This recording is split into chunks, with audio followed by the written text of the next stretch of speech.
You're tuned in to RBLR, the home of Tampa Bay's RBLR Sports. 4 seconds left. In front. Hagel.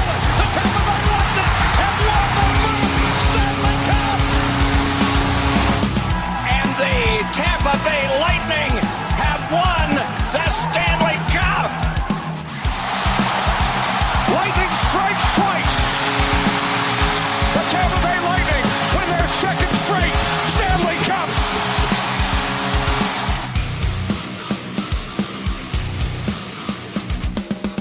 Hello, everybody, and welcome back to RBLR Lightning. As always, my name is Jake Ricker. Alongside me, it's Joe Zamataro. It's Matt Gannon. Guys, welcome back to the show. Boy, do we have quite the episode in store for everybody today. We got a lot to talk about, lots of games, ups and downs. Of course, the Stadium Series jerseys that we've all been waiting so much for and are we'll get into it later, right? Lots of thoughts about those. Can't wait to get them with all you guys. Welcome everybody in who's joining with us live. Already see you guys jumping away down in the comment section below. Love to have you here. So excited to get into it with all you guys here for this big episode. But first and foremost, guys, how you doing today? Doing well. It was a very interesting week of hockey we had. It should be a really fun episode. We've got a lot of topics to cover, but not bad. But definitely a better week than what we got to deal with last week. So I'm doing well. Joe, how about you, my friend? Yeah. I mean, I'd love to say that I'm doing perfect, but I got a stinger on Sunday, and that's the reason I don't have my lights on in the background. I took a little bit of a headshot with a collision playing on Sunday. I was kind of skating backwards, and it was a 2-1-2 position. I was the middle guy, and somebody clipped me, and I got a mild concussion out of it. So a little bit of light sensitivity, is dizzy on the ice, still kind of having some issues with it right now. So I'm gonna hang in there for the podcast for a little bit, and then probably dip out a little bit early too, because I got a headache that it's getting a little bit better, but take a few days to kind of go away. And just gotta say, almost I know what Brandon Hagel kind of feels like, even though mine was probably a lot more minor than the damage he has taken over the course of his career.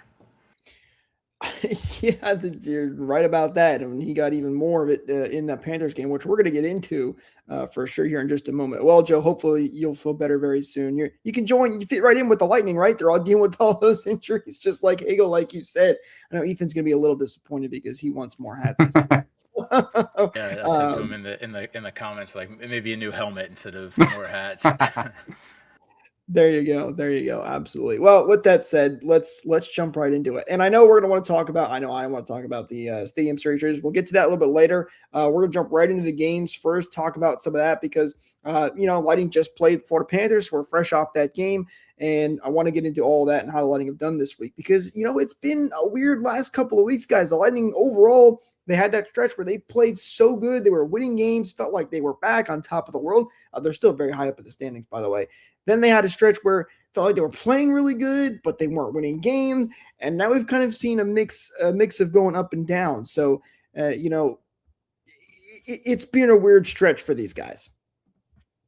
I'd say that, you see guys rise to the occasion.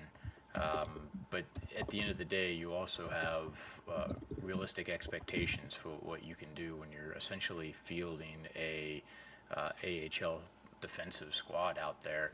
Kind of thank goodness for J.J. Moser and, for that matter, Radish, because they're still playing at really high elite levels. So, I mean, you're going to come back down to earth eventually, right?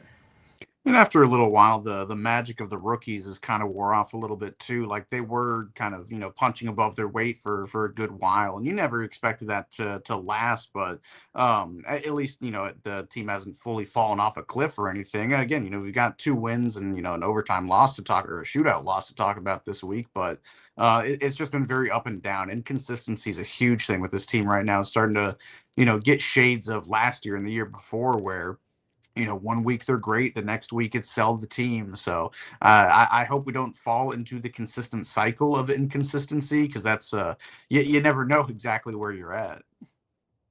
Well, let's work backwards for these games. Let's do something a little different this week, and let's start with the.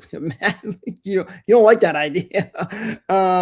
let's work backwards here for a little bit for this game, because we just played the Panthers game. I think a bit more fresh. That's the big game for us this week. So, Lightning taking on the Florida Panthers. It's always a big rivalry game. We know the history between these teams. The Lightning lose this one 5-2. It was a rough start to this game. Panthers get out to a very early lead. In fact, they eventually go up 4-0 halfway through that second period. But the shorthanded goal, and just you didn't feel great at the start of this game. Bolts do make a push back in the third period. They actually started to look like themselves again, but very too little, too late situation. And of course, the biggest news, Brandon Hagel leaving that game, and the Lightning already dealing with a plethora of injuries. Hedman is out, Vasilevsky is out, you have McDonough still out, Cernak is out, and now Hagel. So those you're forgetting probably the biggest name on the Bolts that went out this week as well. Lilleberg. Oh, of course, Lilleberg. Yes, how could I forget? Bad on me. I'm sorry, but yes, you're right. Lilleberg as well. There's too many injuries for me to remember, Joe. Yeah, that's a pretty fair point. And I'd say that the Lilleberg one looked pretty nasty too, because somebody falling on his ankle, and that could be anything from a knee to an Achilles. Yeah, I think they said he's currently out till like middle or early January or something. So, at least a month it seems like. So I don't think it's as bad as it looked, but still, a month-long injury is nothing to, to sniff your nose at. But no, I mean, as far as the Panthers game went, yeah, this one was rough from the start. You didn't really start looking like a team until the third period. Even though Crozier got that goal late in the second period, it really didn't start getting all put together until the third period, and it was for only just a brief second. But I gotta, you have to admit, man, we were outmatched for pretty much the entire game, and it was a quick little good rally the Bolts had. They go up, or they scratch their way back to a 2-goal deficit, and then pretty shortly after that, you feel like you've got all the momentum in the world, and then you give up another goal to make the game 5-2. So you were just skating uphill the whole game. It seemed like the Panthers did a really good job of clogging up the neutral zone and just cutting off the center of the ice, having guys fly right in, late men, just getting the puck to them really well. I don't want to go too easy on the Panthers here, but I thought they played a really good game. The Lightning just could not match. So it sucks, because they're starting to look pretty good, and they're still missing a lot of big pieces as well, kind of like the Lightning were 2-3 weeks ago, where you're missing a lot of these top guys, and you're playing way better than you really should be. That's kind of what they're going through right now. So it's kind of a movable force versus an unstoppable object in this game, it seemed. Well, I mean, we had some chances, that's for sure, as well, when it came to 5 power play opportunities for the Lightning. And in the end, the Panthers end up scoring on one of those. So if we were able to convert on just one of those 5 and not allow a puck in against instead, I mean, that really would have changed the dynamic of the game quite a bit. But still being inept on the power play when you need it most, it hurts, man. It really hurts. And then it also hurts when you let in, 2 goals on 5 shots to start off the game, and lets kind of the wind out of your sails, just because those are straight shots. They weren't anything that was too magical, but the fight back is good, but again, just too little, too late, and that second period was completely abysmal for the Lightning. A total of 5 shots in the second period when you're down by 3 goals. Classic Lightning second period. I missed a lot of this game because I was in Vegas this weekend, and as soon as my flight took off is when puck dropped. I bought the Wi-Fi. I tried to watch the game. Did not go well. Wi-Fi doesn't work too well 37,000 feet up in the air, but I did catch some of it. So no one can question my Lightning fandom ever. Listen, I tried. All right. But yeah, from what I got to see, it just seemed like kind of what you said, Matt. And listen, we'll give credit. We're not crazy. The Panthers look good, and they played, I know Paul Maurice said this, one of their best games that they had all season long against the Dallas Stars just before they took on the Lightning. So, hey, listen, Panthers have been really good. Were the Lightning great? No, there was a lot of problems in this game. And a big one is that power play. I've been saying this for weeks now. That power play has got to change. It is a major issue. You cannot have that many chances that you did in this game, not score and let up a shorthanded goal, by the way. So that is a major issue. How they fix it, I think they're going to need to make some moves to really try and do something, but it's going to be tough. It's an acquisition, and there's a player that's primed to no longer be on the team if he's had all the opportunities in the world, that being Borgstrand, to bury the puck, even when he's got, he might be a little bit snake bit right now too, but I don't know that he's got a high enough potential upside to keep him on PP1 just because he's right-handed. I think his potential upside is there. Again, he's a guy that's good for 25 goals a season, but this is going to be, it's looking like the one outlier. You should, logically think, go with what he's been his entire career. But at the same time, guy's not getting any younger. He's kind of proven, over a quarter way into the season so far that he's really not the guy for it, and he just might not have it anymore. Again, we don't know much about this guy. He's only, played 50-something games with this team, and, he's quickly fallen out of favor with me. I've complained about him for, weeks now, it seems. I think he's got less goals than Gergensen's this year, and, I think he's got one even strength goal. Everything else has come on the power play, and by everything else, I think I mean the two other goals. So I might be missing one, but still, he's not getting it done. There's a lot of other factors as well. Like Braden Point, I still think it looks kind of weird in that bumper position, position he's played so well his entire career. But I noticed a couple of times last night where, he's just not expecting the puck, or it bobbles off his stick, something like that. And just his reaction time looks a little bit slower, or his ability to get his stick free. Yeah, either one of those two. It looks a little weird there, but something's got to change. I'm not sure what it is. I don't claim to be a power play coach, but there needs to be, moves made. And it seems like they try for like a week and then revert back to form. And this was kind of a revert back to form week. I'm curious. I got a question for you guys. Where do you think Oliver Bjorkstrand ranks in points on the Tampa Bay Lightning? For forwards or defensemen, everybody? For the team, period. 12th. 16th.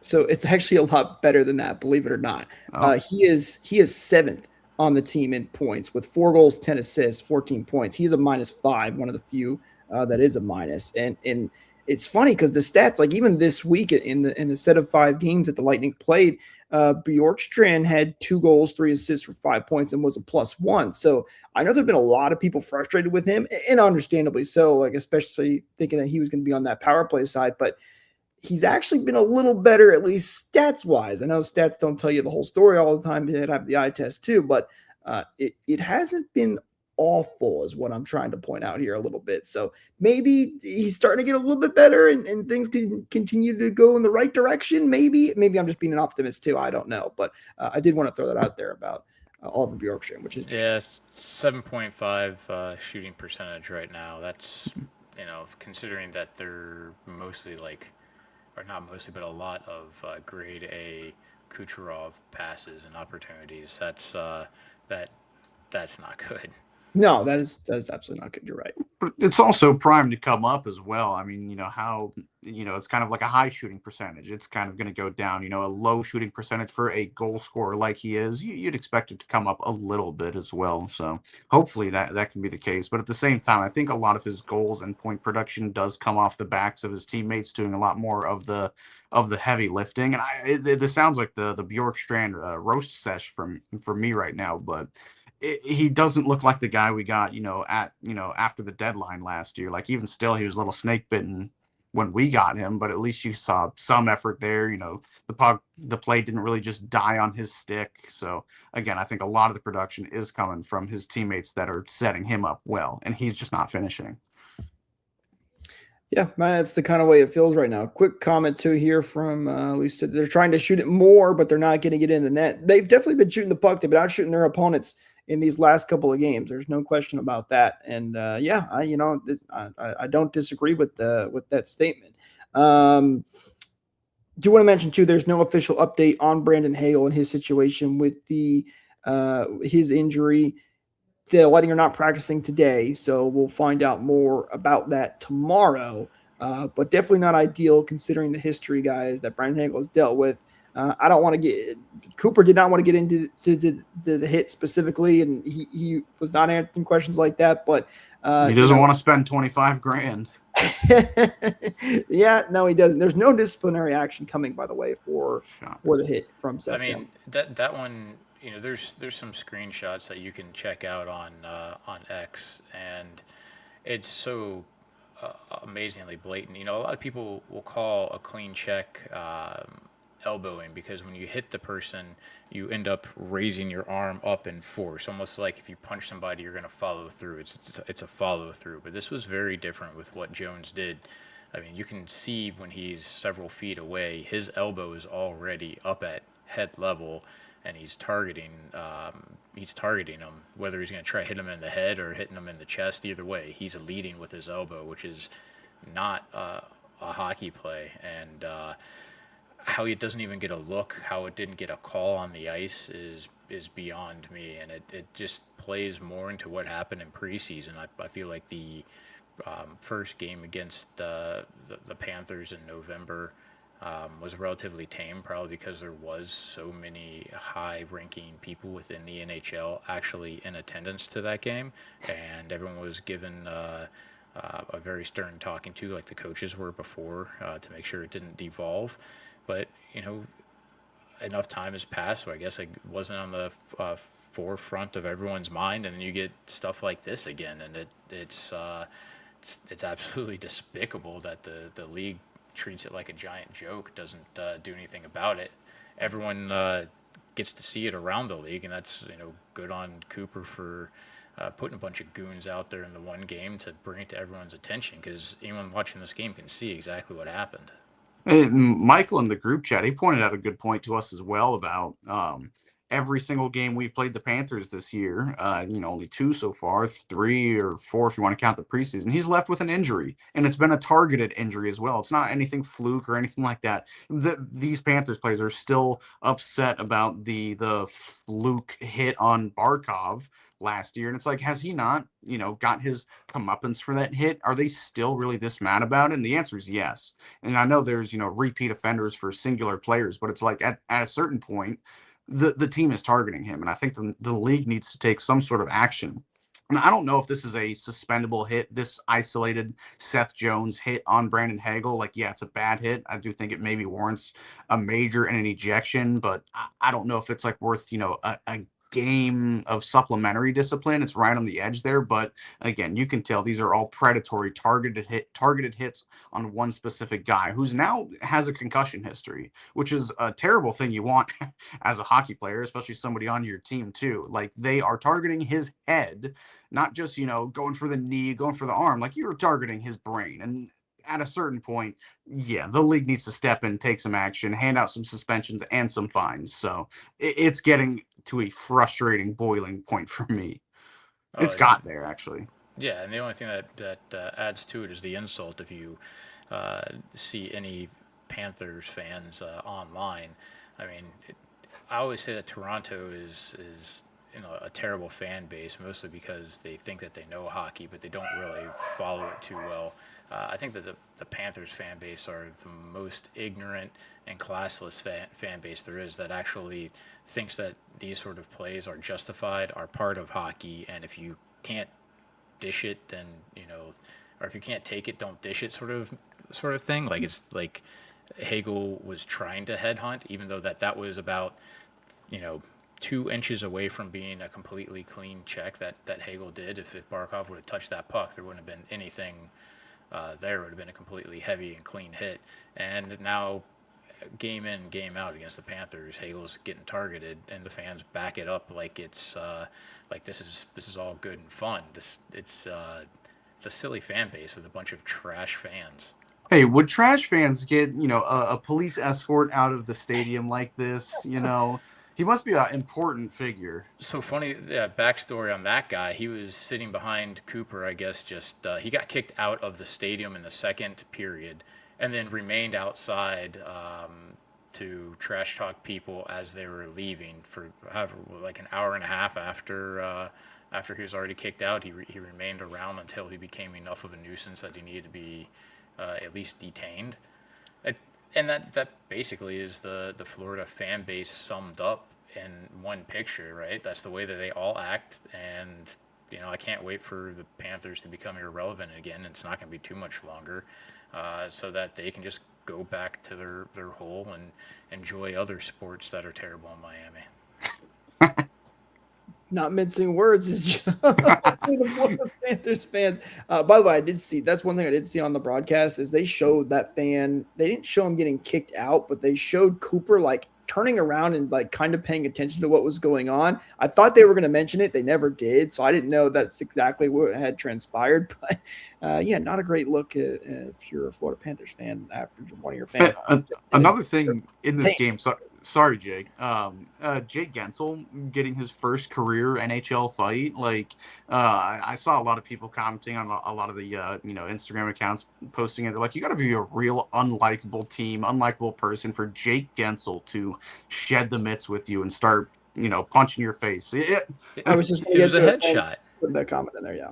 Exactly. Again, this is a guy, almost a 10-year veteran, an 8-year veteran in the league that has never dropped the mitts once. He doesn't even like being in the scuffles with the gloves on, and with no hesitation, no doubt, drops him and starts going against Nico Mikkola, of all people, who's like a man mountain, 6'5" or 6'6", something like that. Like, you got to be just pissed off to no degree to just lose your cool like that. And I got to give Gensel some credit. He got some shots in on him. For a guy that does not fight, he got some shots in. So I give him major credit for doing that. I mean, that shows you exactly how serious it is when you are trying to do these plays that are dangerous like that. Like you said, going for someone's head. Obviously, I got a soft spot for concussion injuries right now, or maybe a soft spot on my dome from taking one. But they suck really, really bad, because it's not like it's something that you can just rehab back from. It's something that you really don't have any control over. Basically, just trying to rest it out, and then it can come back just from another little ding. So, yeah, good on Gensel for showing that he's not going to take it, because, like you said, unlikely guy. But these are serious things that those Panther players are doing. A couple quick comments here. Everybody's throwing down below. Daniel saying Hagel's starting to have regular concussions is a serious problem. Yeah, you don't want him to continue to deal with that. As we've seen many players before, they get taken out of leagues sometimes. They can't play anymore because of extended concussion problems. Hopefully this is nothing too major. Again, there's been no confirmation on any of these injuries right now, as we all know how the NHL and the Lightning kind of operate, but hopefully it doesn't continue to be a problem. Lisa here saying, seems like Hagel has a target on his back. Absolutely. You almost wonder, is Hagel maybe get taken out of some of these Florida Panthers games in the near future? No. Just because, well, if a guy keeps getting hit in the head every single time he's out there against the Florida Panthers, and you want to avoid those concussion problems, it's a thought that maybe crosses your mind. You're probably right, Matt. It's unlikely, but at the same time, if the league refuses to do any sort of discipline, or if they want to fine Cooper $25,000 and the Lightning $100,000, but let the Panthers get away with everything scot-free, maybe send a message. We're not going to play Hagel this game because we know your guys are going to come after him, and that we know they're going to get nothing for him. I actually kind of like that. You said scot-free. Maybe we just need to free Scott and fighting from some of our AHLers. By the way, the Lightning play the Panthers again right after the Christmas break on the 27th in Sunrise. So there's not going to be a lot of time in between this last game where these two teams are going to go at it again. It'll be another game to keep your eye on. It'll be very interesting to see how everything gets played out. All right, gents, I'm going to call it for myself. I apologize. Just I wanted to get in on a little bit. Joe, no worries at all. Make sure you get better. Get off that injury report for next week. All right, I'll see you guys next one. Take care, Joe. Thanks, guys. Oops, that was a mistake. I was trying to take poor Joe out of the show, and he left, and I accidentally hit you. My bad. All right, well, we appreciate Joe for jumping in there for that Panthers game. What a warrior. Get better. No, concussions are no joke at all. So, well, Matt, now we get to have some fun and talk about some of the rest of this stuff. Kids table. It's stable. That's a great way to put it. All right. So should we keep going in reverse here, or should we go back to our regular? Because I wanted to get that Panthers game in because I know Joe did want to talk about it. So what do you think, Matt? I don't know. You're the host, man. I'll follow your lead. All right. You know what? It's been a crazy week. We're gonna keep going backwards. Why not? Why not? All right. Let's talk about this game for the Lightning and the Islanders. This one was a frustrating one for multiple reasons. One, because I had bet on the game and I really wanted the Lightning to win. And also because, Matt, this was another game you go back to, the Lightning where they were playing very good hockey, but were not winning. This is another one of those games that I felt like. And specifically, I don't know what has happened to Sorokin, but that man has the Lightning's number. It's honestly unbelievable. I believe Michael told me this. His record, what do you think his record was coming into this season against the Bolts?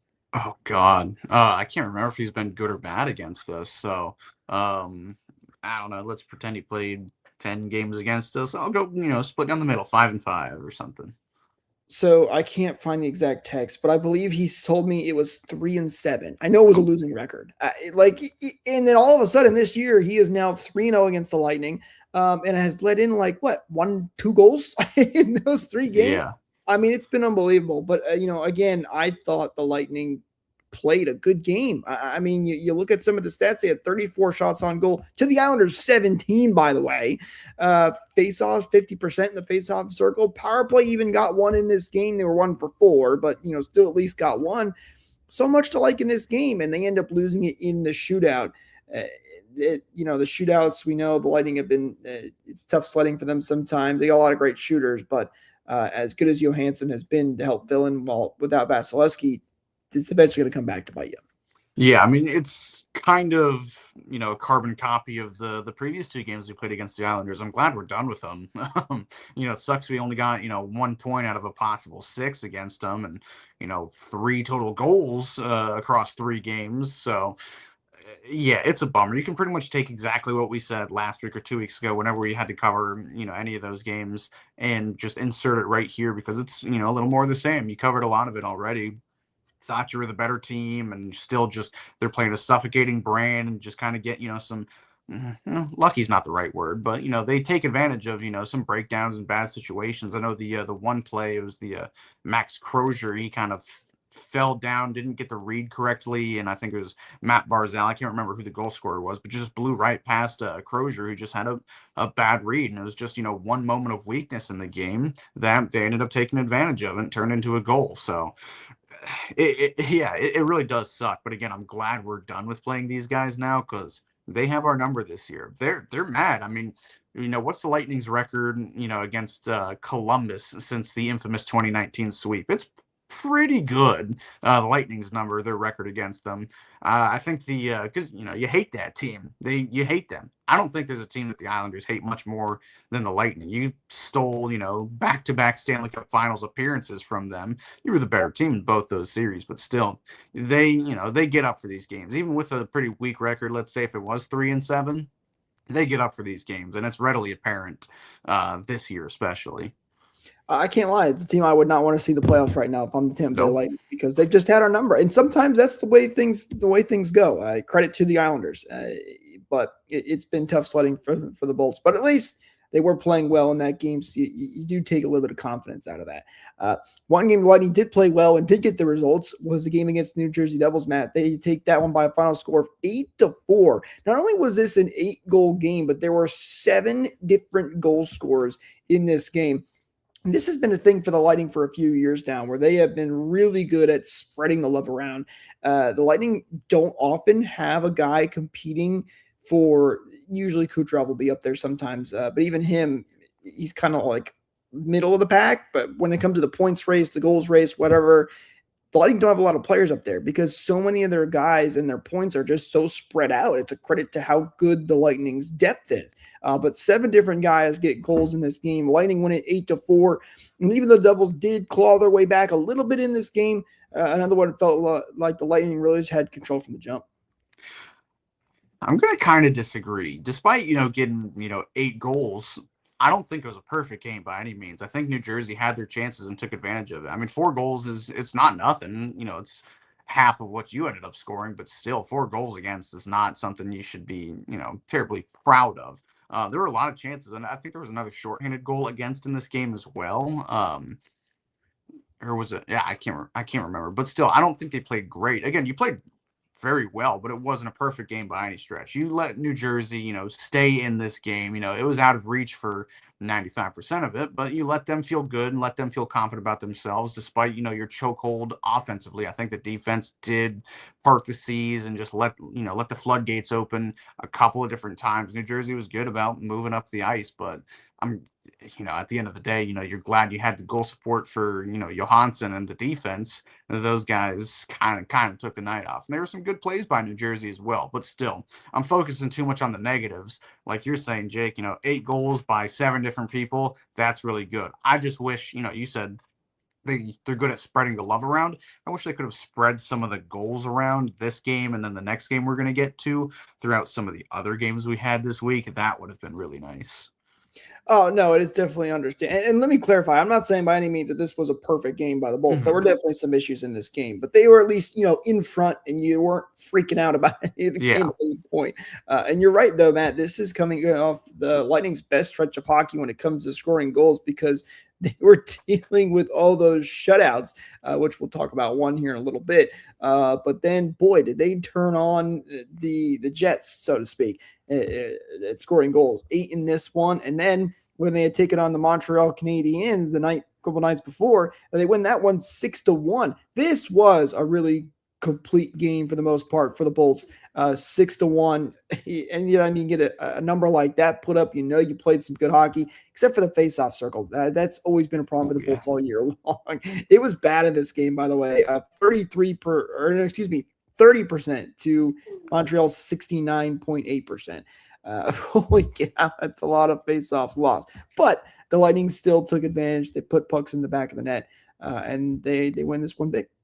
Yeah, regarding the face-offs, kind of going back to what I was saying last week, 2 weeks ago, when we played the Rangers, and it was just an abhorrent face-off percentage by the Lightning. They've got some really good centers, the Nick Suzuki's and the Jake Evans that they have.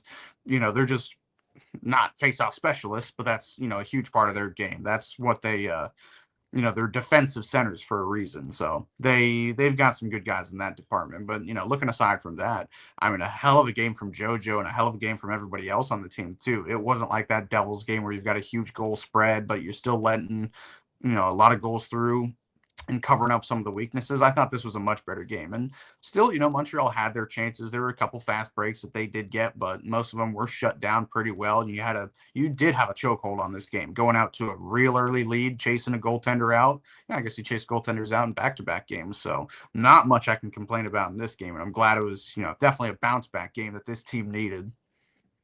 Yeah, they really did need it. And this was the start of them starting to score a ton of goals after they had been – what was it? They got shut. They only scored 1 goal in 3 consecutive games, I believe it was, if I'm not mistaken. I know it was back-to-back shutouts. Back-to-back shutouts, exactly. It was not good. It's the bottom line. The offense was really, really stifled. But you look at the 2 games between Montreal and New Jersey, and the Lightning really did a great job of bouncing back because things are going to happen throughout the course of the season. So a really nice game for the Bolts. Great to see everybody getting involved, especially too. I know this was a big game for Chucky, which, if you don't know, that is just his nickname is Chucky. I don't know why his nickname is Chucky. I haven't seen on that, but Charles, the nickname is Chucky. So there you go. By the way, he had a reverse hit in this game on, was it Gallagher? I believe it was. Yeah. The Lightning used it as their winning graphic, which was hilarious. And also, he had a ton of friends and family at this game. So cool for him to have a really nice game. He scored a goal in this game, and the Lightning get the win too as well. So that's always nice. All right, let's talk about one last game here before we get to. Do we have to? We do, Matt. We do. I know it's a rough one. The Lightning, they haven't lost. Overall, they've been doing good this season, right? We're still sitting in the top 3 of the division. I don't know if we're still in first anymore after. I know we're still in first place, actually, believe it or not, in the Atlantic Division. So overall, it's been a good season. they cannot win against some of the biggest opponents that we would like them to win against. They've been losing to the Panthers, and they lost to the Toronto Maple Leafs in a shutout fashion. Leafs take this one 2-0 in Toronto, and this was a game. It never felt like the Lightning had a chance. They were just behind from puck drop. I think I've repressed a lot of this game. I don't think it was as bad as you might be saying, but still, there were very seldom chances that really either team had. It was a boring game, 1 or 2-0 game. It's not too exciting, even for the winning team, you could argue. And it was a pretty low event. And that's the way that the Leafs play now. They're not the same run and gun, 6 goals a game type of team anymore. And it sucks that you give Dennis Hildeby his first career shutout, but at the same time, there just wasn't much doing for the Lightning this game at all. And, it sucks, and it has to come against Toronto, who was, coming off a pretty decent week, and that was a good way to bookend it for them at least.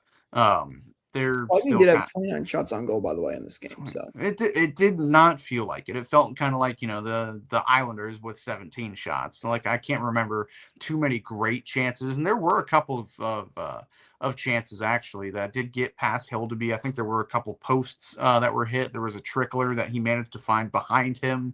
I think a Leafs skater defenseman saved a puck from trickling into the net. So a couple of good chances. You could argue that we were the better team, but at the same time, aside from those chances, which I think were early on, Toronto did a good job of just, shutting the rest of the team down. So definitely a bummer. And and it's a huge bummer because, again, you always want to get up for these Toronto games. It's a team, like the Panthers, that you hate and you want to win, especially on the road too. If you can steal one on the road, that's great, but just a rough way to start off our week. I'm glad we could repress this to the back of our recap.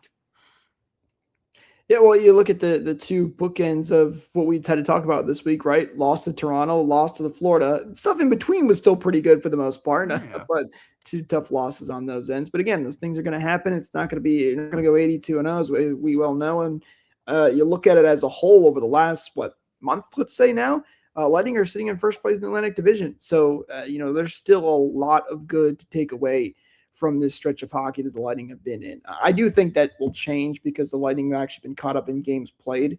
Like Montreal, for example, who's at 38 points, 1 point behind the Lightning. They have 1 game in hand. So a couple things will definitely change in that Atlantic Division. It is so tight all the time. So, but overall, very good. All right, now that we've done that, Matt, let's hit the 3 stars of the week since we just talked about all the games, and then we're going to get to the Stadium Series jerseys. Lisa, I know you want to get to that. Trust me, I've got lots of thoughts on We're saving the best for last. We are indeed. So let's go to the 3 stars of the week. This was a week where you look at the stats, Matt, and there was a lot of good and a lot to choose from there. Eye test wasn't as good for some of these guys, but I still think the list we came up with is pretty good. Oh, before we get into 3 stars, this is an honorable mention for me. I know he had 2 rough games, but I still want to give a shout out to Jonas Johansson because I think he's had to play 7 straight games now with Vasilevsky out. By the way, Halverson was sent back down today, so it does seem like Vasi's finally going to be back very soon. I don't know if he'll play. It could still be there's 2 days off of the Lightning. They could call him right back up. I don't know, but we could see a Vasilevsky return hopefully soon. We'll get more details tomorrow. But anyway, Johansson had to come in for 7 straight games, and that's tough to do for a backup goaltender. And Johansson, for the most part, has played really good this year. He had a couple good games in this stretch, a couple bad ones too. Again, that's going to happen. So I wanted to give a shout out to Johansson. Absolutely. No, I'm glad you brought him up. I don't think he, really cracked the stars list, but what he's done and doing can't be understated. Again, a couple bad games, a couple, stinky goals that went in against him that, I and he would like to have back. But regardless, a couple really nice games as well throughout this, 7-game stretch, how long it's been. I think he's matched or beat his career high in consecutive starts at 7. Which, for a guy who's been a career backup, he's never been a starter in his career. At most, he's been a relief starter, like when Vasilevsky's been injured. you have to give him some major props here. It's not like you're Jonathan Quick or, another starting goalie, for 90% of your career that now you kind of go into the backup or platoon role where you're used to getting these consistent starts. No, his body and, his game is trained for, a week or, a week and a half between, certain starts, certain games that you play. So it's not an easy task to bestow upon him, but he's showed out and he's done a good job of keeping us above water.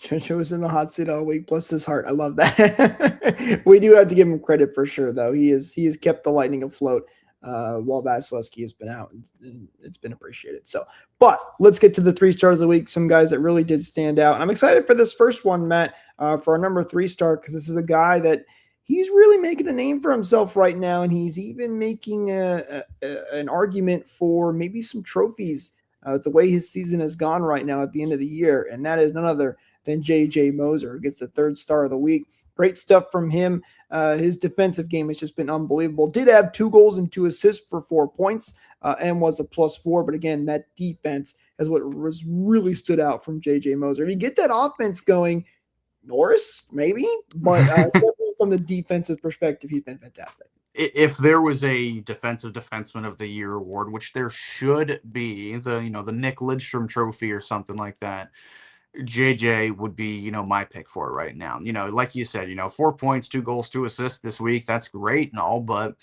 I'm here for the defense, and he does a great job of shutting things down. Like, he's not an oversized guy. He doesn't really use his his what do you call it? His physique to shut these plays down. Like, he's just a smart and good, drive the plays wide, good stick and good positioning, and everything he does, kind of turns to gold in, the defensive aspect of it. He's a coach's dream to have. And, despite Connor Geekie, who's kind of up in the air, this is right now, the biggest piece that we got back in the Sergachev trade.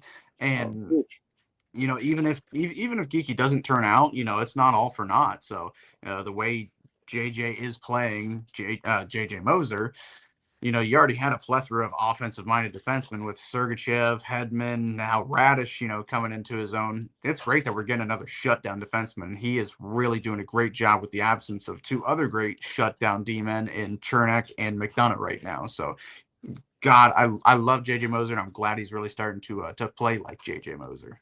Should be mentioned too. Not only was Chernak, Lilleberg, McDonough, and now Hedman out until the Olympics. His expected return is not until February 1st, I believe, which is right when the Olympics start.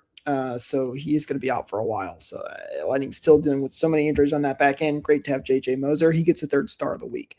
All right, going to the number 2 star, Matt. I know you're excited about this one because this is a guy that, oh boy, did he have a tough start to the season. But hey, as of late, starting to heat up a little bit maybe ever since he got back from injury, and that is Brayden Point. He gets the number 2 star of the week. Point this week, 2 goals, 5 assists for 7 points, and was a +4. So nice to see Brayden Point starting to get back on the score sheet here. Hopefully this leads to some consistency. Jake, I'm not happy about this at all. I'm really not. Because I traded him away from my fantasy team. Oh, no. Yeah. I traded him away, and he's starting to look like, himself again. Maybe a little different because, the assists are outweighing the goals right now, and that's not very Brayden Point of him. But when he got that, first goal, coming back from injury, you made me eat crow. I was cheering for him for sure, but it was already after I had made that trade. So, it's always good to see, but in the real aspect, in the real world, I'm stoked to see him starting to look like himself again. I did, kind of complain a little earlier in the show about, where he is in the bumper spot, but, one, minor little thing, even take away the stats, he's starting to look like himself again. And, Brayden Point is very, core Brayden Point, exactly what he looks like. The eye test does a lot for him, and he wasn't passing it earlier in this season. Hopefully that, injury he had to deal with was what he was dealing with before while he was just kind of looking a little He looks a lot better this week. So I'm glad, we're getting him back. Hopefully, ideally, and probably he'll be, his regular self by the end of the season. Absolutely. And we know these guys listen to this show, obviously. So Point, let's see you get up to the number 1 star next week, and then we'll be really firing on all cylinders here. But Braden Point, the number 2 star. Number 1 star, Matt, I don't know if you would have told me at the start of the year if this guy would have been the number 1 star. I think I might have called you crazy. I don't think anybody saw this coming. But boy, has he been absolutely fantastic, and I am here for it. It is none other than Darren Radish, the bald eagle. Man, this guy's been fun to watch. He's playing pretty darn good defense right now, and he's scoring. He's got 4 goals this week, 2 assists, 6 total points, and was a +3. Darren Radish really stepping up right now. Yeah, if you told me a year ago that, I would have Darren Radish on my fantasy team, if I would have him in, just the outside of the Norris conversation, which I kind of do, I would call me crazy. I would call you crazy. I would block you. Like, that's just insane to even comprehend, 365 days ago. I would not believe that even slightly, but man, he's proving me wrong. And that's what I, always beg of these players that I do criticize. And I criticize a lot of them, and probably none more than Darren Radish over the last couple of years since he's been with the team. And, even at the start of the season, he was up and down. He was healthy scratched, a couple of games, but man, he has taken that, number 1 offensive D-man role and sprinted with it. He is scoring and soaring like an eagle. Terrible joke, but nice. I'm glad that he's, starting to hit the net. I don't really notice many or any defensive lapses in his games. He's really cutting off angles. He's, laying big hits. He had a big one in the Islanders game, I think it was. Like, he's playing physical. We know he can lay a big hit, and man, he can. Yeah, that's a good point too. I was about to say he has a cannon of a shot. And that's why I was so upset about it. He just misses the net, because if you can get that on net, if I was a goalie, I'd be moving out of the way of it. But if it's going wide, it's not dangerous for anything. So I'm glad that he's starting to hit the net. The defense that he's actually playing, not just the offense, the defense he's playing. He looks like a man possessed by anybody other than the Darren Radish that I know. He looks like prime Paul Coffey right now. And God, I hope he can keep it up. I know, when Victor came back, he was still not on the power play unit. They left it to Radish and Destu. So, ideally, in a perfect world, Victor comes and takes his job back, because that's what, we pay him to be. That's what we have him here for. That's what his job has been his entire career. But until that happens, God, Darren Radish, keep playing the way you're playing. Don't change a thing. Well, and even if he goes down to power play 2, he could really elevate that section of the power play, which he really never had, to be honest with you. So, keep it up. Radish has been absolutely fantastic and well-deserved first star of the week. So there's our 3 stars, JJ Moser, Braden Point, and Darren Radish. Let us know down in the comments below. Do you agree? Do you disagree? Is there anybody we missed? We love to hear what you guys have to say, as always. Lisa, here another comment quick too. He liked to just hit under the crossbar. Yeah, he sure did. Radish always with his shots. You never quite know where they're going to end up, but luckily as of late, they've been going in the back of the net, which has been great to see. All right. Big topic conversation now, Matt. Oh, I know what some of you have been waiting for. Let's talk about it. The Lightning have released their Stadium Series jerseys for this upcoming Stadium Series game, which everybody's super excited about. And I know there's been some confliction, and I know there's a lot of people, including myself, been trying really, really, really hard to like these jerseys and find the positives. But, Matt, I got to say, I am extremely disappointed in these jerseys. Me and you have talked about this a lot, and it's fitting that it's actually me and you right now that are talking about the jerseys. But here's the analogy I used. I thought the Lightning were throwing a fastball right down the middle of the plate, easy as can be, just swing. And they tried to swing for a curveball. That's kind of what it felt like they did in this jersey release. So I'll throw up some pictures, Matt, while you can talk here, because I put some in so people can see them if you haven't seen them. I don't know if this is going to work, but there we go. Okay, nice. So those are the jerseys. Matt, there are some things that I do like in these jerseys, but I just feel like they missed the mark. Yeah, I mean, don't get me wrong. The details on the jersey are great, but if the first thing I think about when I'm complimenting these jerseys are the details, that's an issue. The overall, grand scheme of the jersey, I don't really like it. It looks like you're trying to be the 2009 Pittsburgh Penguins, but you got it right there, the shoulder patch. If that was the crest, and I know people are indifferent on the circular logos and all that, but it's better than a word mark, especially an abbreviated word mark like TBL. I'm not a fan of that, but the armbands as well. I think they did a great job in the embossing or whatever you want to call it. All the little details, the lightning bolts in the letters themselves, really cool idea, but it just misses the mark. It's the blue isn't our blue, or at least that light blue isn't. It doesn't really look like a stadium series jersey either. They're usually kind of, oh, I don't even know. I'm terrible with, architecture and art design, whatever. But, they're usually edgy and coarse and hard and cool and electric. These just seem kind of meh. I'm not a fan. And like you said, Jake, we've done entire shows, like multiple shows on just what we want it to be and what it should be, hoping that we can spread our word out into the ether. And hopefully, somebody that's working on these can hear it and take a little bit. Again, I'm glad they slightly leaned into the pirate, Raymond James Buccaneer Gasparilla theme. But man, again, if we could have just got the what we, and this might sound ungrateful, but what we were asking for, and I think everybody was on the same page. They've never missed with the Gasparilla jerseys, and I get it. It's the stadium series. You also want these jerseys to pop. You don't want a black or beige, brown jersey, whatever it might be. You want them to be bright and vibrant. But I think that's the thing. They could have done that with still the pirate themed logos and the pirate Gasparilla jerseys. Because to be honest with you, you look at the color. I'm going to bring them back up here. You look at the colors of these jerseys. I don't completely hate the color. I know some people did it where instead of that darker navy, it was black, and then the light sky blue. But the colors I don't hate. It's more the TBL that I'm not a crazy fan of. So where's the Gasparilla? That you got to lean into that. The logo for this event is a pirate ship. There's a pirate ship in the darn stadium, for goodness sake. And I know those details are in there, but let me see that. You said it, Matt, right? The Gasparilla jerseys have been such a major success. Why didn't we do that?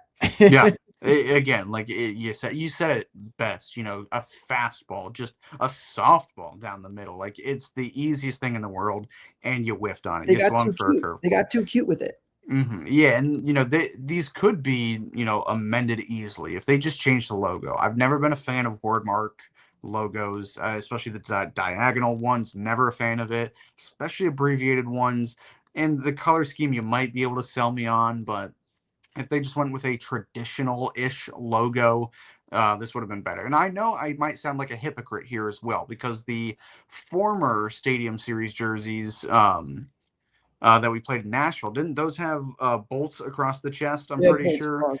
I don't mind the bolts. I like those jerseys, the Stadium Series from Nashville games. I thought those were amazing. They really played into the edge work, and just everything looked symmetrical. Oh man, I thought those were just as good as they could be, but these just missed the mark. It's so big. The TBL is huge, and I'm not a fan. I want to hear what your guys' thoughts are. Lisa, I see that you're saying you like them, but you're a girl, so that's a little different. She did. I was going to bring that up at some point. Yes, some comments in here. Lisa, she loves them. And you know what? That's okay. I know there are some people that do enjoy them. And again, I don't think they're terrible. No. Because I know there was some initial, when the leaks were coming out, people were like, holy cow, these are really bad. I don't think they're awful. There are some things I like about it. Again, I like the colors. I like some of the details in it. It's more the TBL than anything that I think bothering me the most. At least also they're better than Boston's. Yes. I haven't looked at Boston's a ton. I think they're kind of plain and really like nothing going on with them. So they also like anything Boston. But by the way, here's the Stadium Series jersey from Nashville. And by the way, the numbering design is exactly the same on these new ones that it is on these. And I think it might have even said in those pictures that I had brought up earlier. I don't know if it's in there. Let's see if I can see quickly. Yeah, if you look at the outdoor heritage, it's they claimed it as outdoor heritage, right? And like, oh, we're doing a callback to our other outdoor games.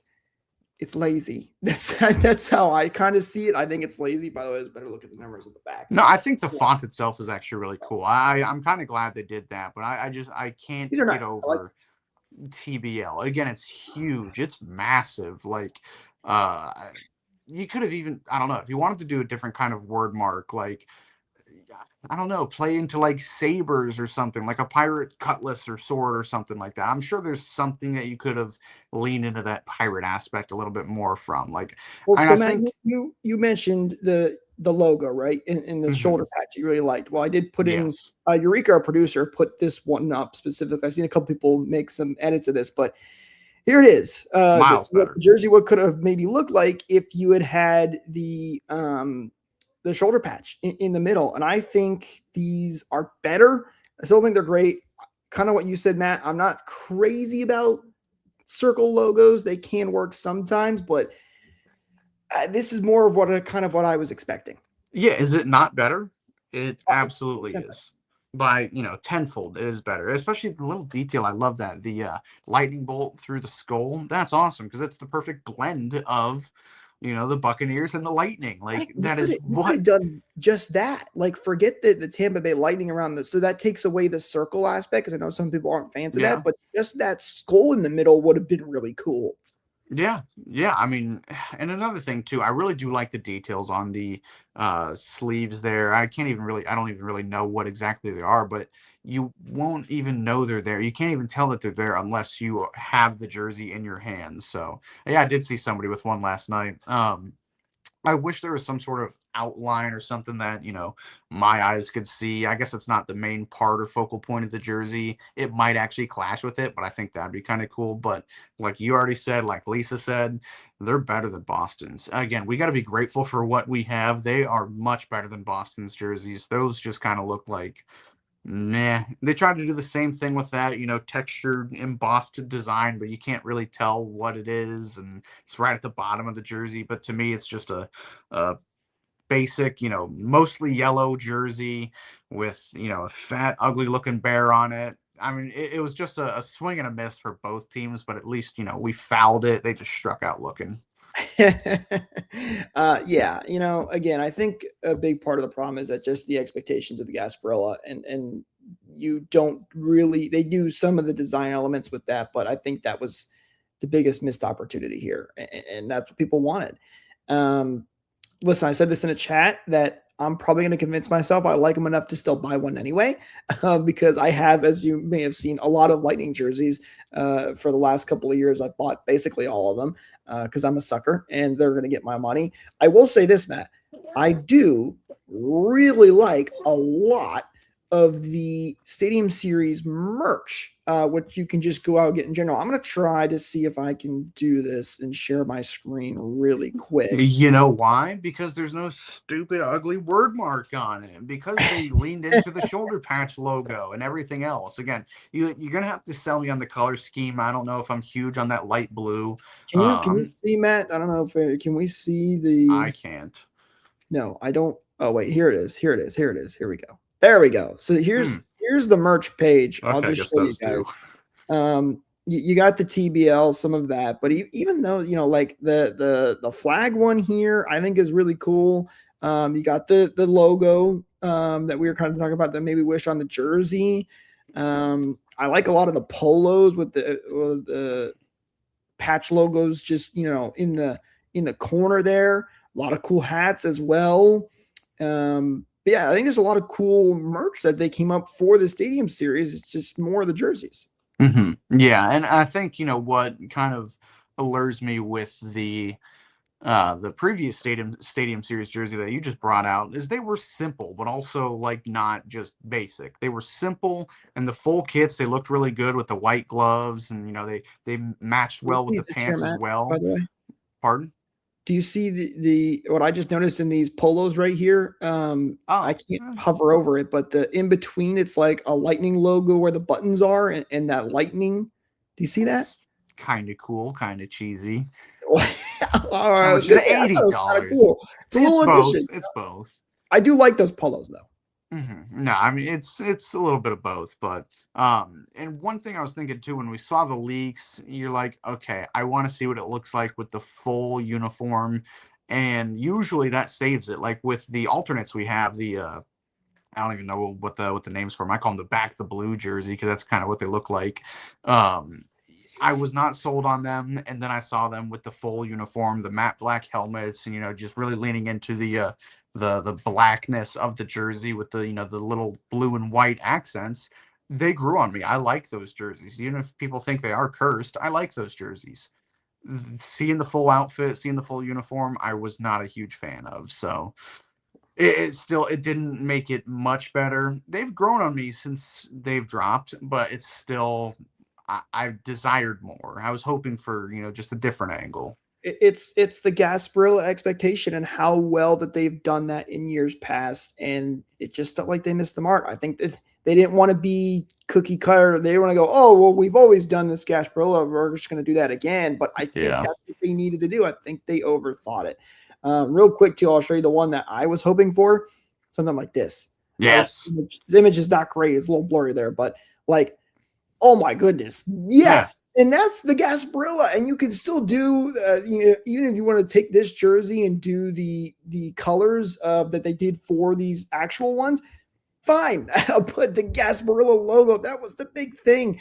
Ben here says, by the way, anything but letters. I like the detail in the letters, but you could also have so many cool logos to use just to go full Utah Hockey Club. Yeah, I 100% agree with that, Ben. And that's what we kind of talked about with the one we showed the design with the shoulder patch logo in the middle, or as we just came up here with Matt, with like just the skull part as the actual logo. Like that would have been really cool.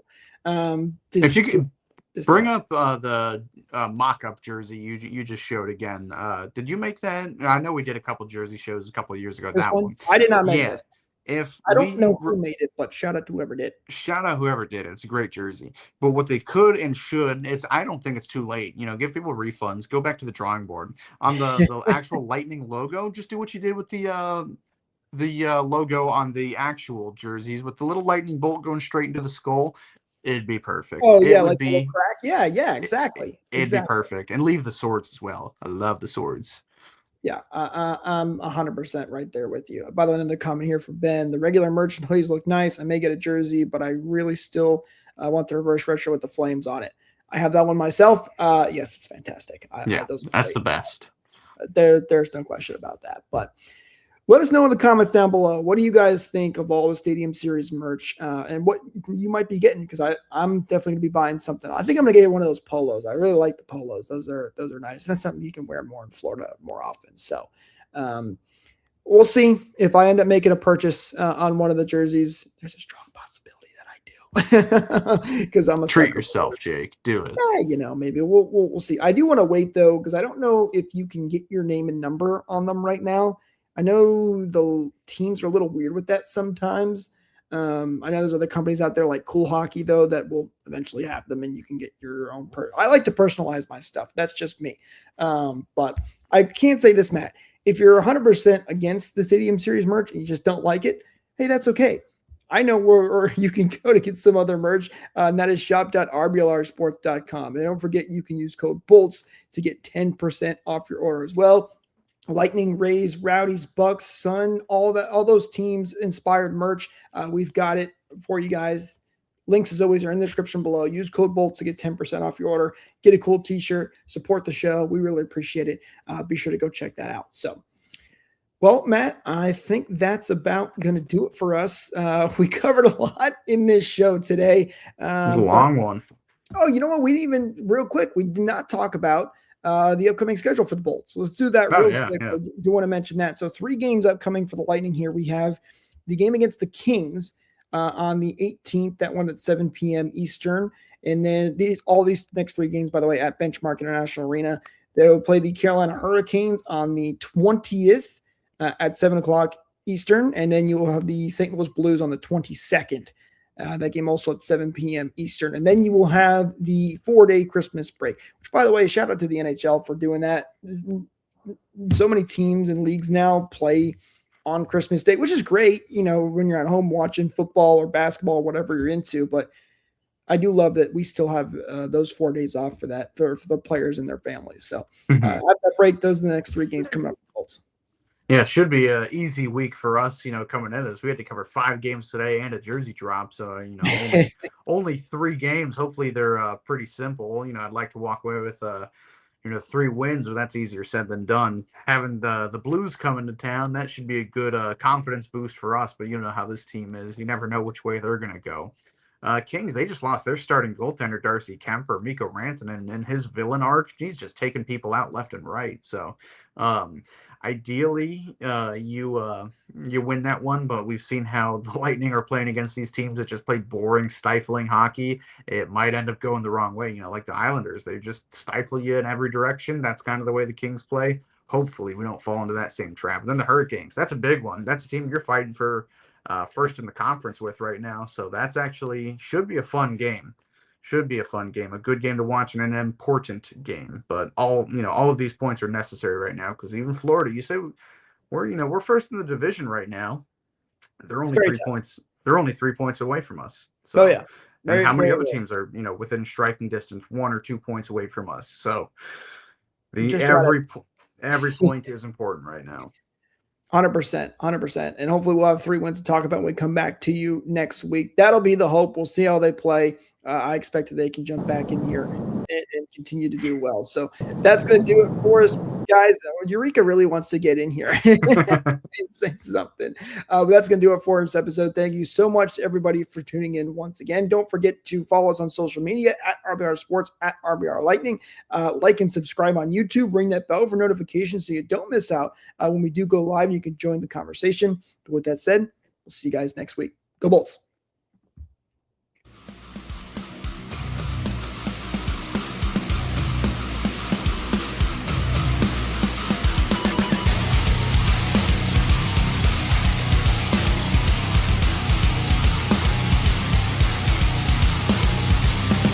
Thank you for tuning into this presentation by RBLR Sports. On your way out of the stadium, please remember to like and subscribe.